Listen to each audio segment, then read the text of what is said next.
Hey guys, I'm going to talk today about how to manage conflicts at home.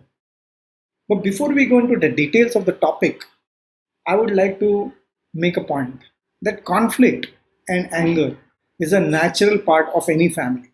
When two people come together, which I consider it as a family, then there is bound to be difference of opinion. And when there is difference of opinion, there are bound to be conflicts and there are going to be flare ups. So, the more we accept this fact that it is natural for people to have conflicts in a family, it will be easier for us to deal with it. To be able to deal with conflicts much effectively, I'm going to bring about a concept which I call the right wrong domain. Now, let us assume that you and I are having a conflict. There are four possible solutions when we are in a conflict. First one is I am right, you are wrong. Second one is you are right, I am wrong. Third is I am right, you're right. And the fourth is I am wrong and you're wrong. I don't see any fifth possibility inside of that. If anyone has a fifth possibility, please type the comments on the chat box so that I can learn from you guys. But let's take it deeper. If we are in a situation of conflict, and if I am always right and you're always wrong, I don't see any possible solution inside of this particular situation that we are in.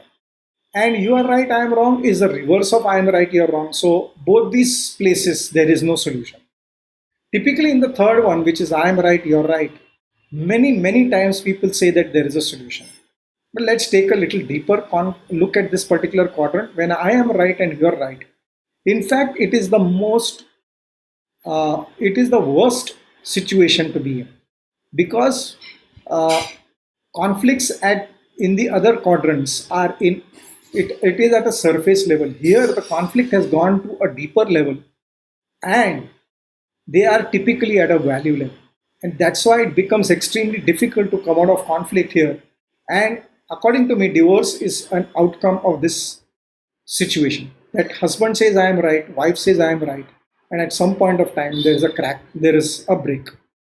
So not a great place to be. In fact, this should be avoided at any cost.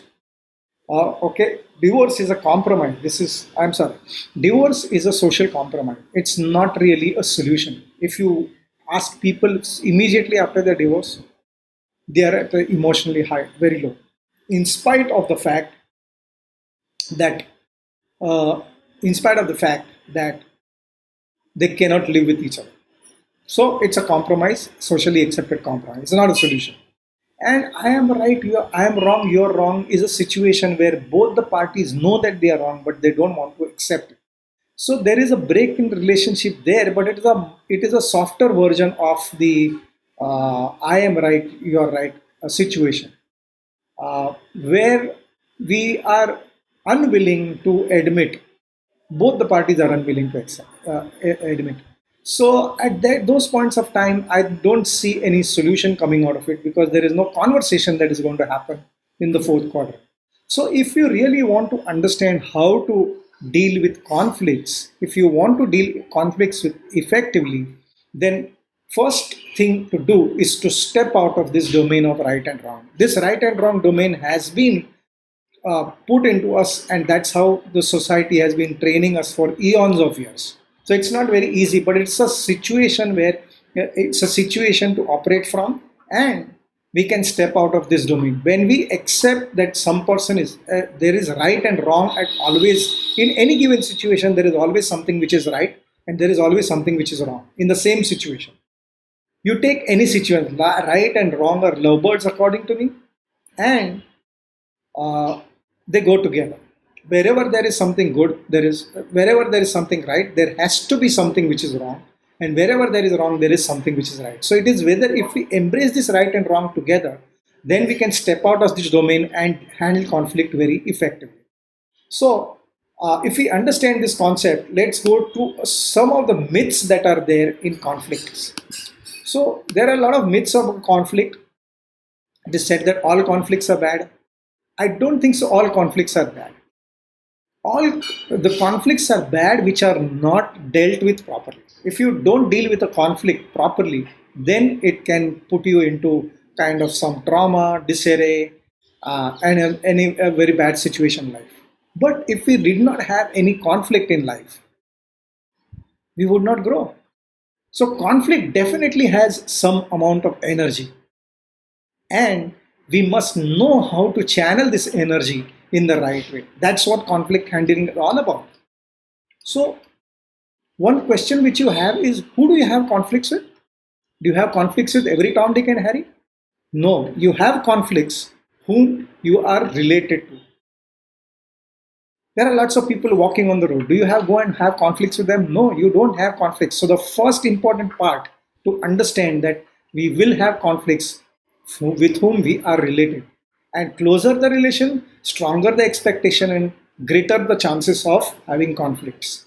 Okay, so let us learn to handle this energy. If we learn to channel this energy properly, then we can easily handle conflicts. Then conflicts is all about winning. Conflict is not about winning. Conflict is about resolving the situation. It's not about winning. If we let go our desire to win at all times, I think so we will be able to easily handle conflicts. Then all internal conflicts, interpersonal conflicts can be resolved. No. Sometimes you have to let go. Sometimes you have to let go. Sometimes the other person is the winner. Sometimes I am going to win. So all interpersonal conflicts will not be you will not be able to resolve. A divorce, as we said, it's not a resolvable conflict. It's a compromise that's socially accepted compromise by society. So these are the three myths according to me. Let's now go into how do you deal with conflicts? What are the things that you can do, especially conflicts that are there at home? Okay, so what I suggest is both the parties first need to create some ground rules. Let there be openness to deal with the conflict. Conflicts are going to happen, but if you don't deal with the conflicts, as I said, we are going to reach in a very bad state. So both the parties need to agree to certain ground rules. Ground rules can be created by you, but I'm going to give you a few tips on what can be possibly the ground. What are the few ground rules you can possibly have? First of all, allow freedom of expression. Each person needs to be allowed to speak up freely. That freedom, that openness must be there. Second, each side will take turns to speak. They will not interfere each other when they are talking. Okay. Equal time to be allotted to parties. No interruptions when someone is talking. That is very, very critical, because the moment you interrupt, and that's our tendency, we want to interrupt, we want to get back, we want to give the answers, but that's not a very great way. So don't interrupt, let that person completely talk and then you talk. Refrain yourself from you using this. You always do this, don't make it personal. Okay, we have this tendency to generalize things. By making this generalize things, let it be general, don't make it personal. And no blaming. And finally, need to keep a check on their emotions. Both the parties need to keep a check on their emotions. And some amount of rehearsal, if you can do before handling conflicts, I think so we can easily handle our emotions. I'm saying that do things with emotion and not emotionally. The moment you get emotionally, when you're controlled by emotions, and then the emotions rule you and you don't rule your emotions. So in conflict handling, it is important to check your own emotions. Let it, you have to deal it with emotion. That means I have to be empathetic to the other person. I need to understand. Okay. So these are the few ground rules. You can create any other ground rules which you think are appropriate for your conflict, for your family. Secondly, focus on resolving and not winning. It's so important to resolve the situation that you are in rather than trying to be a winner. It's not always to be, conflict handling is not always to win. Okay, so focus, have all conversations which will be directed to resolving the situation that you are in. Deflect all other conversations. Maybe you can take a break and come back and Again, focus on resolving the situation if that's what can you can do. Then understanding the needs and interests of the other party is so critical. In situations, what happens, we took up the right wrong domain. Are the not positions I am right and you're wrong are the positions that we hold in conflict. Don't focus on holding the position. Focus on what is the interest, what is the need, why this conflict. Okay, if you understand the needs and interests of the other party, then you will be easily able to give up your positions. Take an example, father son, when they have a conflict. If I am going to stand up as a father, I am a father, you need to listen to me, that is of taking a position. Doesn't work. Boss subordinate, I am the boss, you are the subordinate. It doesn't work taking positions when handling conflict. Then develop active listening skills. Listening is so critical when it comes to conflict handling. When you listen, you really understand the interests and needs of the other person. You start understanding why that person, you may not accept whatever that person is saying, but at least you will understand from what point of view that person is speaking from.